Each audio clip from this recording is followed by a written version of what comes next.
porque hoy el texto que escuchamos, el de la Anunciación, trae consigo la misión que Dios le tiene a María para lo que sería luego la historia de la salvación, ¿no? Y que desde ese acontecimiento particular en la Anunciación y posteriormente en el nacimiento se hace un corte en la historia, y que actualmente podríamos hablar del tiempo entre antes y después de Cristo, ¿no? Y es tan importante este acontecimiento que ha permitido que hasta los no creyentes o los que se llaman ateos puedan hacer esta distinción. Algo de importante hubo allí, ¿no? Ahora nosotros los cristianos ya sabemos y reconocemos cuál es la importancia de ese acontecimiento que se da con la visita de un ángel a María, pero que ese mismo ángel en otro tiempo ya había hecho otra visita y había anunciado de alguna manera también este acontecimiento. Si no, vemos todo el Antiguo Testamento como los profetas van hablando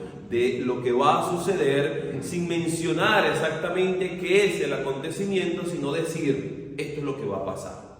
Y la fe hacía que el pueblo siguiera apostando por ello porque aguardaban ese acontecimiento maravilloso. María es la elegida entre tantas doncellas para poder hacer carne esa promesa que ya los profetas anunciaban.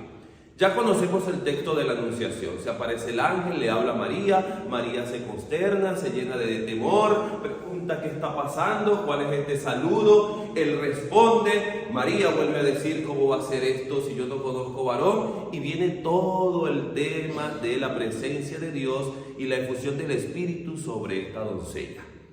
Eso lo conocemos porque, bueno, ya lo hemos escuchado en muchas oportunidades. Pero yo quisiera que hoy nos detuviéramos en tres cositas particulares de este texto.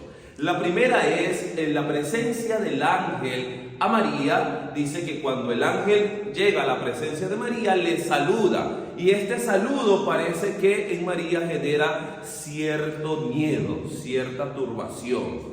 Ese saludo de parte de Dios. Por ello, la intervención de Dios en la vida del ser humano puede que genere cierto miedo también. Y todo comienza, si no lo recordamos, en el libro del Génesis, ¿sí? Cuando hizo Adán algo que no debía hacer, ¿qué fue lo que hizo? Se escondió.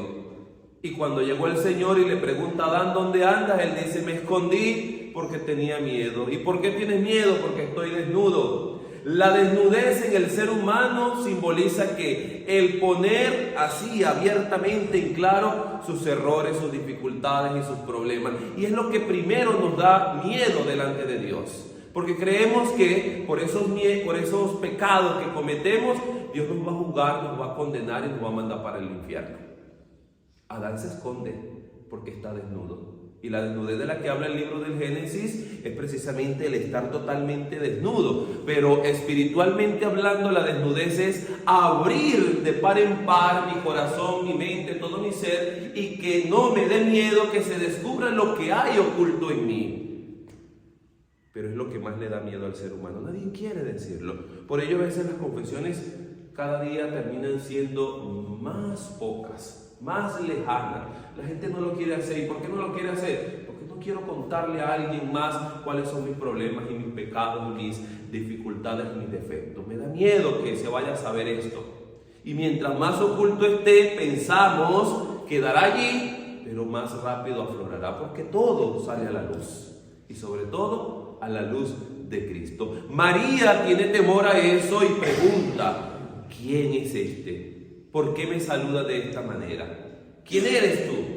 Ahora estoy parafraseando un poco estas palabras porque lo que pudo haber pasado por la mente de María es desconocido para cada uno de nosotros. Pero la interpretación de ellos sí que puede ser muy cercana a nosotros. ¿Por qué? Porque quizás lo que María estaba pensando no será lo que tú pensarías si un ángel se te aparece. Imagínate por un momento que el ángel Gabriel se te aparezca a ti. ¿Qué harías? Ayer pregunté eso y alguno dijo, pues yo salgo corriendo de miedo. No estamos preparados para ver algo como eso. Y al no estar preparados para ver algo como eso, la primera reacción del ser humano es huir ante lo desconocido. Y podemos huir de ello. Me da miedo. Y el miedo me lleva también a hacer cosas que en mi sano juicio, con cabeza fría, como decimos, no haríamos. cometer errores, cometer faltas, decir cosas que no queremos decir o que no debemos decir, porque no puedo controlar lo que estoy sintiendo. El miedo me enceguece, me deja sordo, no permite que yo pueda ver con claridad las cosas. María pregunta ante ese temor. ¿Pero qué le dice el ángel?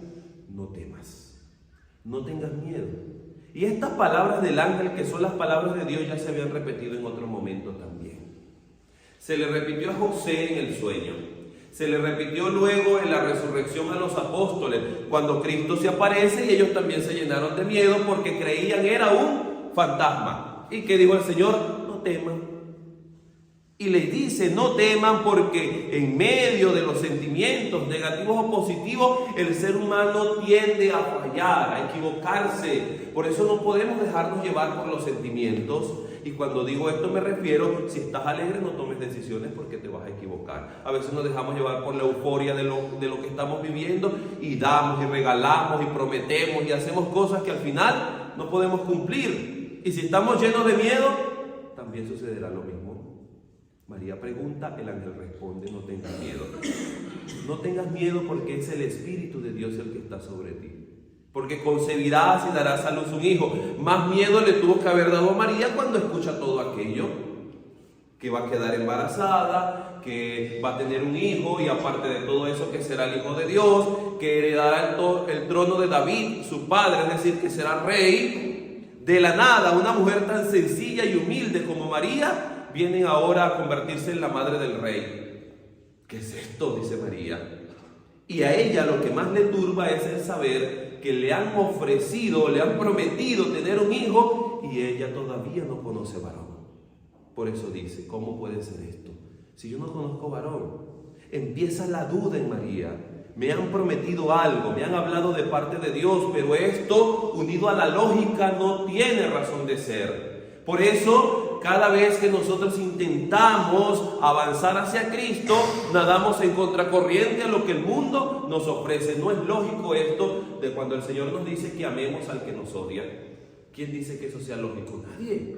Por eso es nadar a contracorriente. Por eso María dice, ante un anuncio tan prominente como el quedar embarazada del Hijo de Dios, que no concuerde con el poder decir, para poder tener un hijo se necesita la participación del hombre. Y María no conocía eso. Por eso pregunta, y el ángel anuncia, es el Hijo de Dios. Es el poder del Espíritu que descenderá sobre ti, porque el hijo que tú vas a tener es de Dios. Es la fuerza de Él. Y luego le dice, no eres tú la única, tu prima Isabel, la que llamaban estéril, también ha concebido un hijo. Ella que tiene menos posibilidades. ¿Por qué menos posibilidades? Porque es anciana, porque es estéril. Tú eres una mujer fértil. Tú eres una joven. Tú estás en todas las capacidades para poder tener. No conoces varón. La fuerza del Espíritu descenderá sobre ti. Lo hizo con Isabel. ¿Cómo no lo hará contigo? Y esa es una gracia que recibimos de parte de Dios. Si Dios ha estado grande conmigo, también lo estará contigo. ¿Qué tengo yo de especial que no tengas tú? Nada. ¿Qué tienes tú de especial que no tenga yo? Nada. Simplemente que el Señor nos mira a todos con la misma mirada de amor y de misericordia.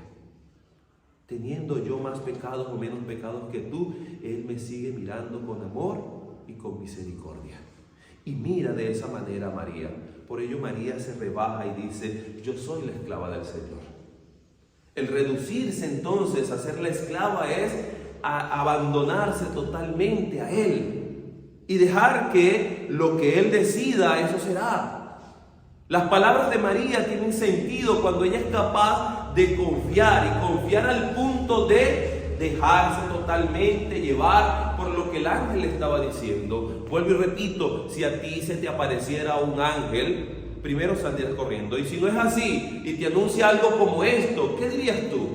¿Aceptarías una misión en este momento particular de la historia como lo hizo María? ¿Serías capaz tú de poder decir estoy o no embarazada del Espíritu Santo? Vamos, ¿quién te creería eso ahora? ¿Quién diría eso es cierto?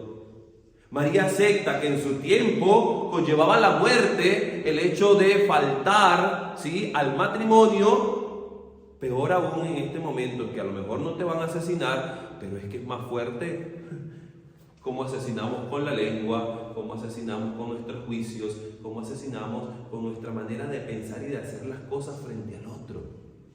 Y no podemos hacer lo mismo que hace Dios, teniendo una mirada de amor y de misericordia.